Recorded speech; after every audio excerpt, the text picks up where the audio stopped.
Hello again. Today I'm going to be opening up this new old stock DVD player. Now I saw this in a local shop and it was for sale for the princely sum of £5. So I thought, okay, it's very old tech. I'm interested just to see what it does. Now what intrigued me a little bit more was this sticker, and I actually got the shop assistant to take the box apart to open the box. And inside, it's actually a different model to the one pictured on the box. So one pictured is a DP500, and inside the box is a DP508. And I thought, hey, look, built-in 80 gig hard disk.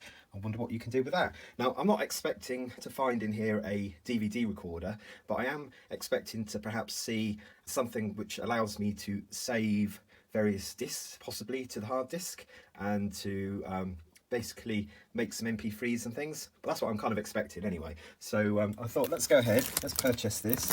So for a pint of beer, probably not even very nice beer in most pubs, I was able to secure this. Let's have a look.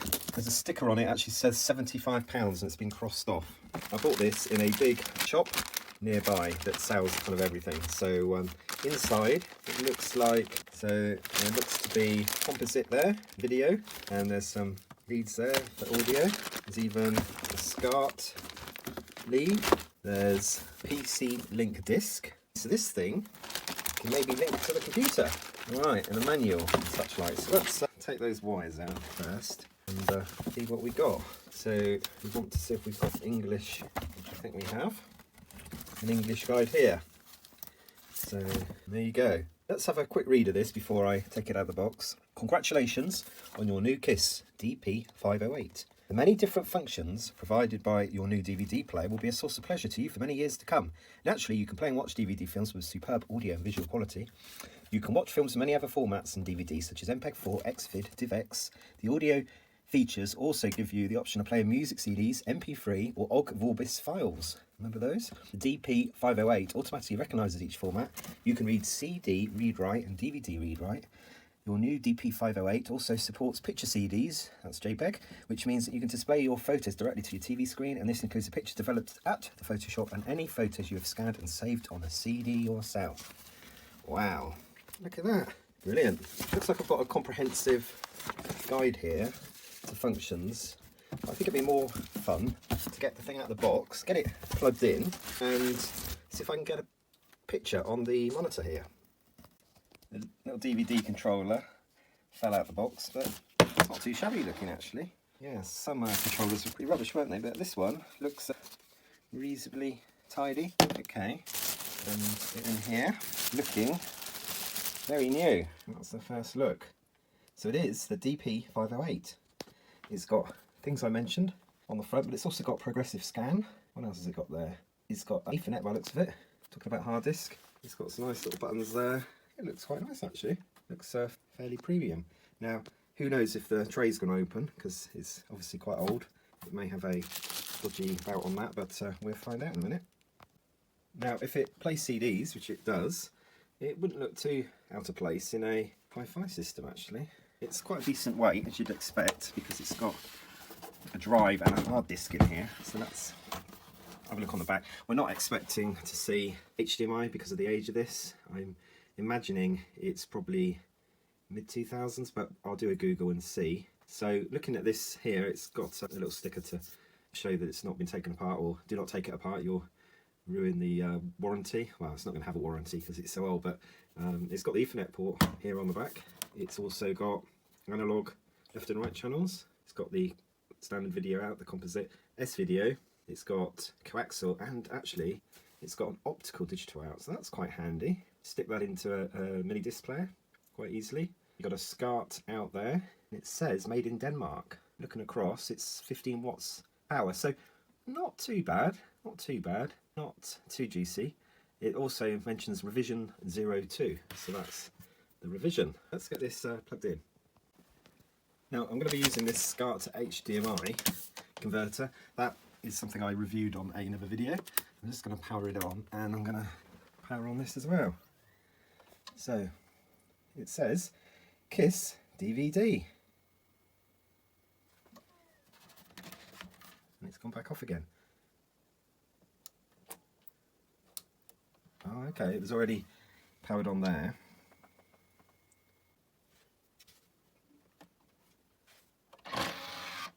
Wow.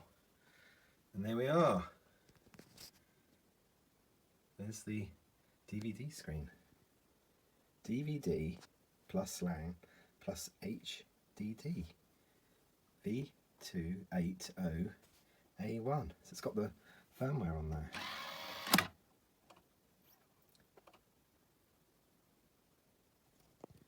Now I'm figuring this was a customer return because the batteries are in there and not looking very good. They also look like they were probably the original batteries as well, because I don't recognise that brand. So that's something I need to look at now. Okay, the battery's not too bad, so I don't think I've got to clean anything in the remote. So just to show the remote working, that's the eject. And that's what you would expect. What I'm going to do now, I'm going to turn the camera round so that you have a view of the screen, and I'm going to have a look through the menu system. Hopefully that will capture most of what we need to see on the screen. So let's have a quick look at the menu. Now where is that? I'm going to click on menu. So Ethernet menu, it's talking about web radio 2 and what else? KISS PC link, audio, video, pictures, scan the network for PC link hosts.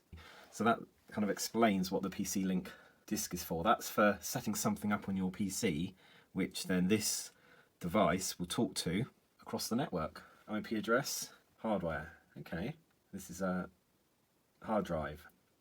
Audio. I was going to tell us if someone's put anything on there. And it looks empty. Okay, that's a shame. Let's go back. Video, I would expect it's probably the same. MPEG-4. So let's return back. I'm not sure if is there a button for that? I'm just going to go back to menu and then back down. That's better. No pictures and info. Tells probably how much space. Okay, we're not using anything at the moment. It's the 80GB drive is showing up at there. There's 74,668 megabytes. There's even a clean hard drive facility. Ooh, got to be careful really. It looks like they haven't really locked that down very well. So you could spend a long time putting stuff on here and then find that your child has gone and deleted everything. So that's not so good. Okay, so nothing on here. And the menu does look rather basic, doesn't it? So this web radio 2, I don't think that will work even if we could connect. Who knows? You think there'd be some settings, some display settings, wouldn't you? So all of this is... Right, I'm going to now see if there's any other menus on this thing. There is. Setup. This is better. So, language settings are all set to English. So pressing the setup button there, where my thumb is, brings us to this menu. So this is indicating the firmware, which we've seen already on the other display is 2.8.0, and it's also mentioning in here, language settings all set to English. And let's go down. It's now saying video settings, TV type, letterbox. So I'm going to change that straight away to widescreen because this is a widescreen monitor, although it possibly doesn't make any difference in the menu system. TV system. Oh, it will output NTSC. So let's just try that. I'm going to leave that on there because I just want to see the SCART to HDMI converter kind of working on that. So we're outputting RGB SCART or component SCART. I bet there's no difference to these. Component SCART. I have to press it. So now that's on RGB SCART, but I think that's just a very standard signal going out there. We're not going to get many lines of resolution. MPEG full screen on. Okay, that's the digital out. And we've got a parental level, so this is probably for the discs. We've got a password option here. I'm not going to change any of this. Display brightness is set to max. That will be the display on the front of the player. It looks like it's that sort of display that might have got damaged if it was switched on for a long time, which is what you see on the old Panasonic DVD recorders for sure. Okay, and screensaver is set for 30 seconds. Restore settings so you can just go back, and there's a quick setup as well. Let's just see what that one does. Okay, English, yes please. Yeah, we're just doing standard video because that's all this converter does. We want to select widescreen. Yeah, stereo is good, and then it's come up with an IP address as well. The PC link. Okay, and then we go through. Excellent. All right, first things first, let's see it actually plays things. So the first thing I'm going to do is eject this, I'm going to give it a standard region 2 Trading Places disc. It's now loading. It's already said DVD and it is outputting, but it's a little bit glitchy. I think it is. It looks a bit glitchy. Maybe not. And I've got the sound disconnected at the moment. There's no audio, which is probably the best thing when I'm testing this out anyway. So it seems to be playing okay. It's quite quiet actually. It's gone straight into the film, doesn't it? Yeah, that's the start. Trading Places. Okay, let's stop that. And will it remember where it is if I press play? No. So this player looks like you would have had to have just paused it and gone and made your cup of tea and then press play. So the more modern ones remember where you left off, which is obviously more handy, especially if you're watching a box set. Let's eject that. So region 2 DVD seems okay. I'm now going to give it a region 1 DVD. I don't expect this to work without a firmware or remote hack, but we'll see. Yeah, it says invalid region and it's just spat it out. So that doesn't work by default. So that's something I can have a look at in a minute. Now I've got a couple of CDs here. Actually, I'm going to put in, I've got one from the Rolling Stones and it's even got a video on this one. Wouldn't that be amazing if it's able to play that? So there was a period of time, wasn't there, when a lot of CDs were made with sort of interactive video. So yeah, it's come up with the tracks for CD playback. I probably need it on the computer, don't you, to do anything else. Alright, let's just play that. It's playing. So it's not actually showing anything fancy on the screen, but the display, if you can see it, I'll just move that slightly. Yeah, the display here is counting up, and how quick is it at moving? It looks like it's just going into the right track on here, but it's not updating the display on the actual screen on the TV set, but that is not a problem. So that could be used quite nicely as a CD player, but it doesn't look like it's found any particular track. Now, there's a button on here, and I'm not sure if it says record or delete. And there's a button on the remote. Oh, it says delete. Okay, so let's press stop. Let's go into the menu and see what we can do. So the standard menu is just giving us an option here to repeat or shuffle, and it's got CD, DB on and off by default, sorry, or on by default. It was on, wasn't it? Right, anything in title menu? We wouldn't expect it, would we? So I'm just going to try to work out if there's anything I can do with this disc. So I'm going to go to... I thought there'd be a way of ripping from the CD directly to the disc, but you know what, it doesn't look like it does that. If it does, maybe there's a different option at play. What I'm going to do is what most people should do, but they don't. Let's look at the instructions. Alright, it's talking about advanced functions. You can change the audio settings to multi-channel if the CD or DVD supports it. You can delete stuff that's already on the disc. It's not telling me how you get stuff onto the disc. Strange. Hard disk functions. Only computer-generated files can be stored on the hard disk. It's saying that DVDs, audio CDs, SVCDs, all type of SVCDs and VCDs cannot be copied. To access it, select the hard disk icon. You can now make the selection between playing video, listening to audio, yeah we know that, copying files onto the disc. There are two ways of doing this. From a CD, you can put a CD into the drive. It will recognise the format and start to play the disc content. Press the menu button on the remote to access a list of files stored on the CD and select those files to copy it over. Only computer generated. So it's looking to me a bit useless really. You can see why it might have come back to the shop. And that's because it doesn't let you do even one copy of a CD to the disc. It'll take ones that have been maybe MP3 discs that you've made on a computer. It may copy those over okay, but not directly from a bought CD. So that's a bit of a shame. We can try it, but that's what it's looking like here. So it's a menu, not menu. Let's go play. There you go. So these you can copy over if it's a data CD of some description. That's what it looks like. And to mark those, use the mark button. There is a mark button actually. It won't let me do it because it knows this is a shop bought CD. Okay, So to get stuff onto here, let's eject this. I'm going to have to dig around for one of my old discs now. And that's my old MP3 disc, because that should copy over fine. Right, let's look around and see. I've got a couple of things I can try here. Now the first one, this is an old MP3 disc on a CDR. Let's put that in and see what it decides to do. It can take a little bit longer to... Ooh, alright, audio or pictures on this. I will look at the audio first. It's got the albums. Let's choose Gorillas and let's try to mark it. Oh, it's worked. Mark. And then enter to copy it. Wow, see that? One by one, we're copying this over to the disc. This could be a reasonable way of getting music onto here. And if this was in a lounge setting on a hi-fi, it'd be quite useful because it's like a jukebox, isn't it?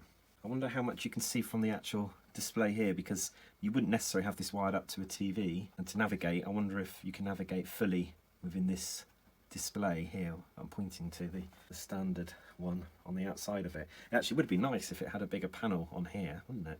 Let's see what this does, and even if it works. It's obviously a bit of a slow process. You can get quite a few albums on here, because there's a handful of albums on that disc, which is around 700 meg, isn't it? So you can get quite a few albums on this from MP3 standard. I'll pick one with a lot of tracks. Track 14 now. It's relatively quick copying. Hey, let's just press stop, because I want to see what this picture thing is. Oh, not necessarily got pictures, is it? Maybe there is a picture somewhere. Anyway, let's eject this disc.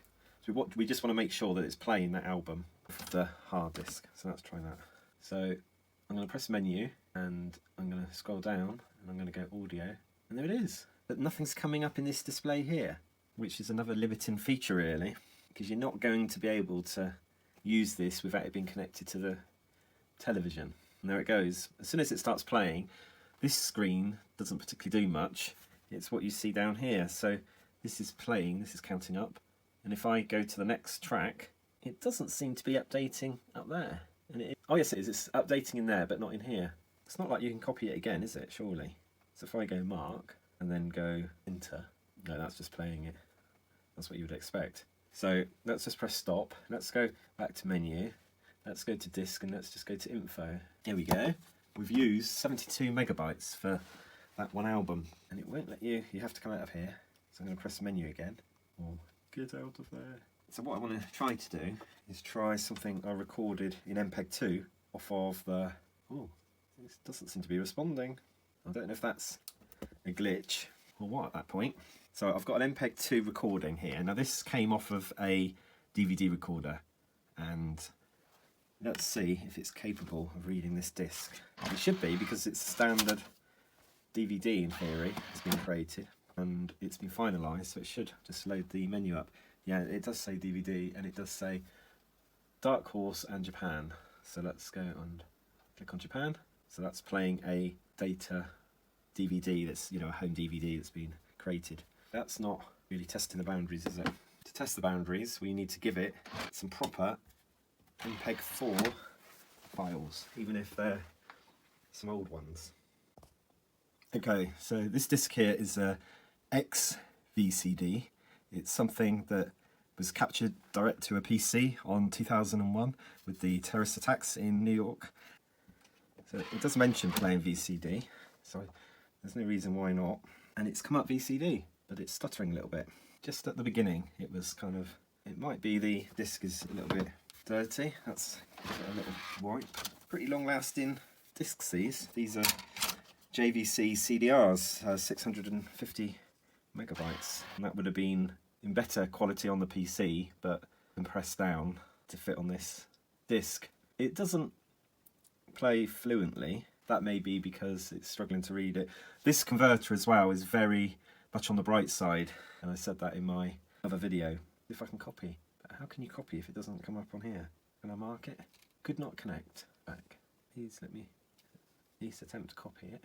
I'll come title me. So because this is a VCD, it's true to its word, isn't it? It's not letting me copy it. I'm sure that's what it said. You cannot copy. It says all types of SVCDs and VCDs cannot be copied. That's another bad thing. So even a homemade one cannot be copied. That's a shame. So probably only data ones can be copied. So let's try some other files. This is a DivX, and let's see if this plays. It does seem to be very pixelated, but I think the quality is pretty rubbish from what I remember. That's good. So you press stop, and then you have to wait for it to load again. Press stop, and now it comes up with a menu. So we've got a XVID, I think, or is it another MPEG? That seems to be playing. And then a much larger file, this one. Oh, that's pretty good quality actually. That seems to be playing fine as well. So in theory, I should be able to at least copy one of these. So let's mark it for copying. Mark, and then enter. It's copying it. I'll just show you the screen. There you go. So that seems to be working fine. So obviously the later part of this video, I'm going to have to get it talking to the PC with a network lead. So that's my plan later, but in the meantime I'm just going to eject this disk, go back to the hard disk. So what happens if you just say you want to play and there's nothing in there? Does it default to the disk? Do you think it should do, shouldn't you? That would have made more sense. Press play on there? No, so I'm having to go to menu again, go back to the hard disk on here, go to video, and there it is. So this reminds me a bit of like Xbox, the hacked Xbox's XBMC, playing these sort of files. So that's good, let's copy that over. Okay, let's press stop, and I'm going to do one more thing now, and that's try to do the firmware. So let's see, press eject, turn it off, and then turn it on. So this was a bin file which had to be recorded as an ISO. That doesn't seem to do anything. Oh, I've said play. I've gone and put the wrong one in there. Oh dear, it's one of those days. Oops. Right, this is the disk. I'm loading now a ISO disk of the firmware for the drive that is supposed to let me go multi-region, or it will totally total this drive, make it an impossible device. I'm pressing play because okay, it's just saying bad disk now. So obviously that's not the right format, even though it said that. Right, let's put in another disk that I tried earlier. Turn that on. It was perhaps struggling a bit the first time I tried. Might not like the media. I wonder if it can be recorded to DVD.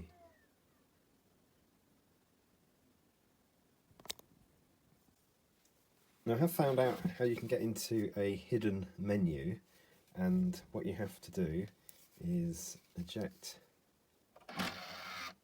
the drive, there you go, and then just go into 7.6 is enough, and that's what we see. So I'm going to look as well to see if there's any different firmware versions. Now there's unfortunately no option in here for multi-region, which is a shame. It's just got a very basic advanced setup, and I'm not even sure what that actually does. So if I then click on SCART, I can scroll down and select these different resolutions, and it seems to go quite high, probably beyond the limit of the player. So it's all a bit strange. Leave it on the defaults in case I mess up my display and I'm unable to get it back. But this is what I'm seeing. So it looks like it's a firmware of 2.8.0, loader version of 1.2.5. Nice to know it was built by Shah on December the 29th, just after Christmas, 1340. And it's telling us the mainboard revision is an E2 4MB flash. The drive is a DVD-ROM DR1712. So I wonder if that's quite a custom sort of drive in there. And the CPU speed, as you'd imagine it to be, would be pretty slow. It's 198 megahertz. So that's all. That's the only options in there on that advanced setup. Something else I will try is trying to hack the drive so it will play multi-region. And what you can do is you often find links to dead pages that don't exist anymore, but the Wayback Machine is a place to go, and occasionally you'll be lucky and still find a reference to a file on there. So here I found a reference to a KISS 508 patch, which I've been able to download. So I'm going to have a look at that and see if that's something I can burn to CD as well. This is the README I found. It actually says that it needs to be a 1712 drive for the multi-region hack to work, and luckily you can see I have got a 1712 drive. The guide is talking about downloading the original firmware, which it refers to an earlier version, it's 2.6.7, and then burning the 1712 bin so it's on the same CD next to it, and then putting the disc into the DVD player and letting it do its update. So I seem to be running a later version anyway, a 2.80. So I had a look online, not very easy to find any of the firmwares, and I think that it's already on 2.8 anyway, so let's just go ahead and try the fix for the drive, basically the 1712. So let's eject, stick the disc in. It's just a regular CD, it's got a very small file on. See what it does. No idea if that's worked. Wasn't really anything visible. So this time I'm pressing delete 276 just to be sure. That's not done anything. So let's put that in. It says to turn it off. Let's try turning on and updating the firmware.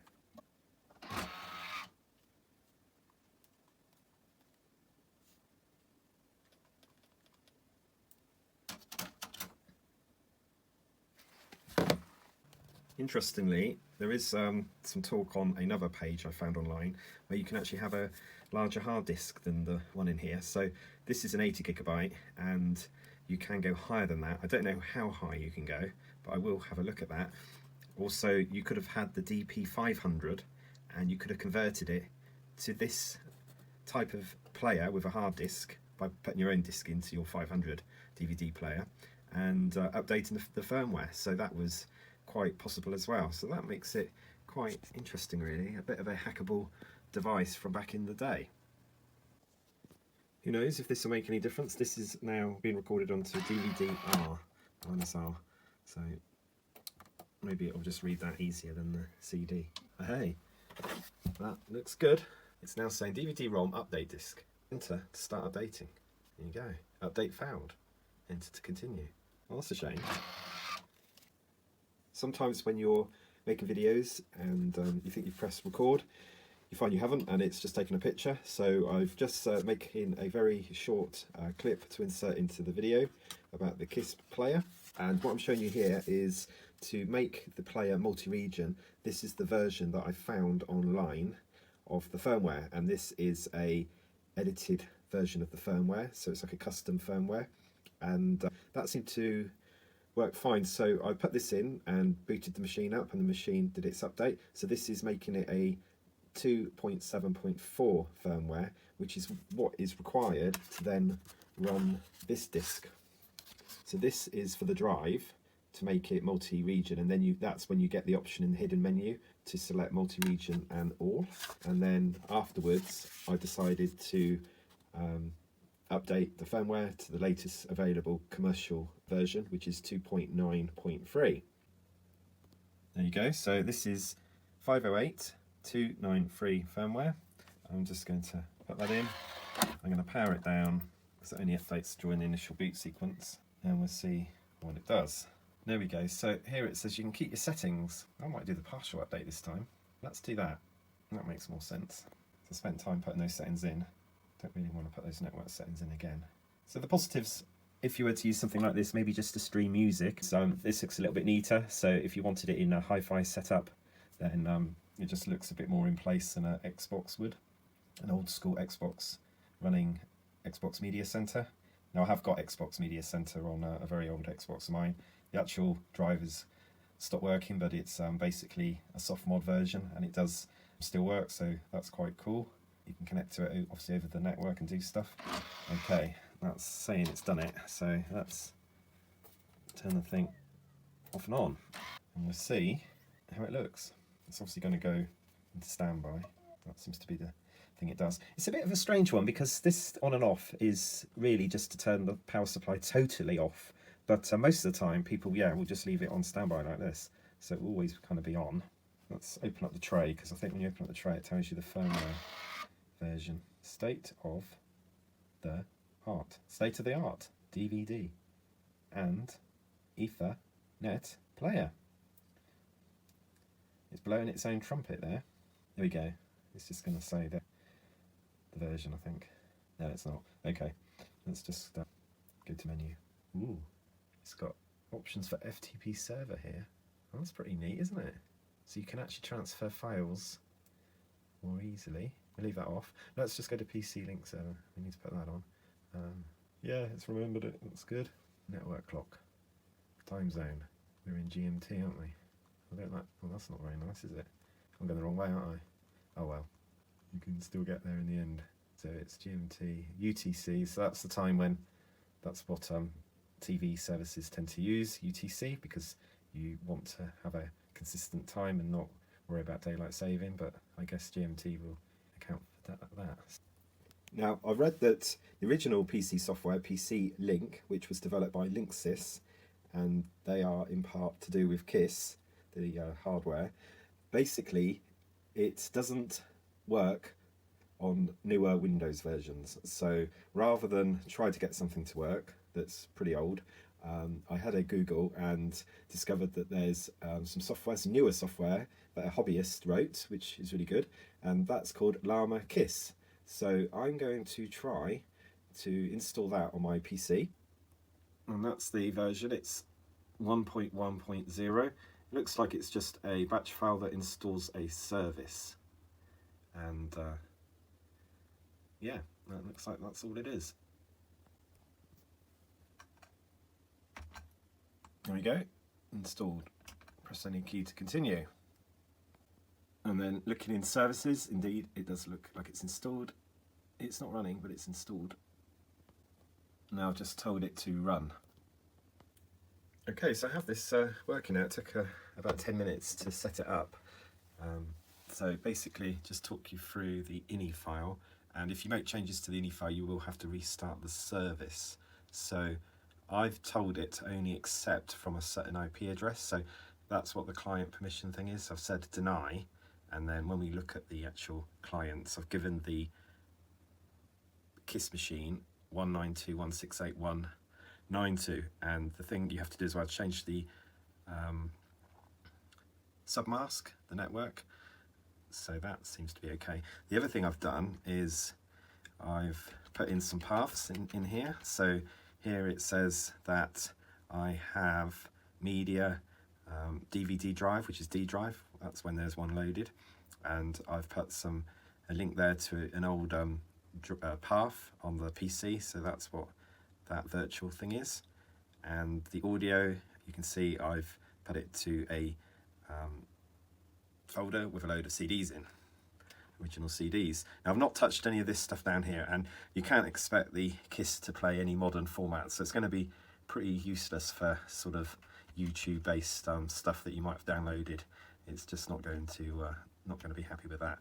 But the thing I read about using this LlamaKISS is it is better than the original PC Link, and supposedly you do not get lip sync issues between the audio that you hear and the images that you see in the video. So that would be interesting to try out. I think proof of concept with just see if this works. So, and I'm just going to select something. We're not going to hear it.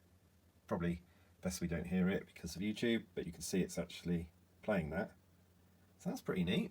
So this is really kind of, well, Xbox Media Center, isn't it, type stuff. Early days. So that seems to be playing. So if I can come out of there, not sure what to press. Let's have a look. I'm pressing menu. Menu doesn't do anything. The sub-menu button's not doing anything. There's a setup, which is showing you how it's playing it. Putting quite a bit of information out there, isn't it? If I just stop then. Oh, okay, so press stop repeatedly, kind of takes you back out. So I'm pressing menu again now on the remote, and I'm going to try to go into video. Hey, cool, let's go virtual. And then these are very old videos that are on the disc. Now, let's do 2 unlimited again, shall we? Let's do 2 unlimited. It seems to be playing that fine. Oh, it doesn't seem to be playing it. It kind of stopped, didn't it? Let's play something else. I don't know if that's playing at the right speed. That seems to be. So there you go, early Xbox Media Center type device. It's actually saying on there, DivX. Let's click on setup. Right, play it and then click on setup. That just tells us file name. It seems to have scrambled for some reason in here, but it's saying 76 megabytes, so that would be right. Okay, I'm just going to show you the settings. Now, what you need to do is put the network address of the PC into here. So I've turned off the DHCP and I've put in here the address of the network adapter. So when you go into ipconfig, and I'll see if I can just show you that now. There you go, ipconfig gives you an address here of 1.17, and you can see the subnet mask is 255. So that's essentially what you've got to replicate on this side. So I'm just going to come back out of there again and show you the static address. So the static address, it's important to change that subnet mask, okay? So you've got zeros at the end. That maps the Ethernet adapter on the PC, and that is the set address of the player, the KISS player, and that tallies up with that in there, okay? So what I'm going to do now, because this is old firmware, but it is obviously like an updated version of the original firmware, I want to go to the latest firmware that was released for this player and set everything up in here and see how it performs.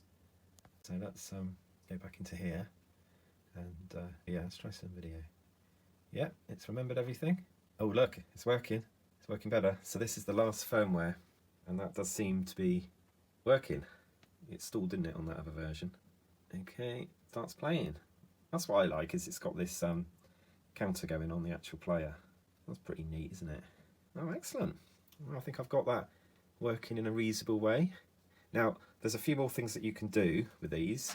So besides obviously copying media back and forth, because it's got the built-in disk, you can take stuff off your computer, put it onto here, and vice versa. The other thing that people have done is they've put larger hard disks into these, but you do have to do a little bit of work to do that, but you know, a little bit of configuration, but yeah, it does allow you to do that, so that's good. Got something old working, and if you remember, it was the total cost of £5, and this was a brand new item in a box. So good for a little bit of fun, a little bit of messing about. Anyway, thank you for watching this video. Please can you like and subscribe, and I shall do some more videos in the future. Bye for now.